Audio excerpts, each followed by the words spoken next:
عالمی حالات چل رہے ہیں اور سبھی اس کو جانتے ہیں. پوری دنیا میں ایک بے چینی ہے، خاص طور سے فلسطین کے معاملے میں. یہود کی طرف سے فلسطین پر جو غاصبانہ معاملہ ہوا ہے، سالوں سال سے وہ چل رہا ہے، اور مسلمان فلسطین کے پریشان ہیں. اور جو جنگی حالات آج نہیں پہلے سے چلے آ رہے ہیں اور آج خاص کر کے بہت بگڑ گئے ہیں، ایک بے چینی پوری دنیا میں اور خاص کر کے عالم اسلام میں ہے. اس میں میڈیا بھی اپنے طور پر رول ادا کرتی ہے.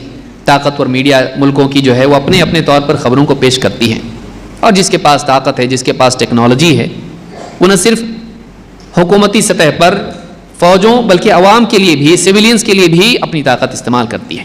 اسلام اس کی اجازت نہیں دیتا ہے، اسلام اس کی اجازت نہیں دیتا ہے.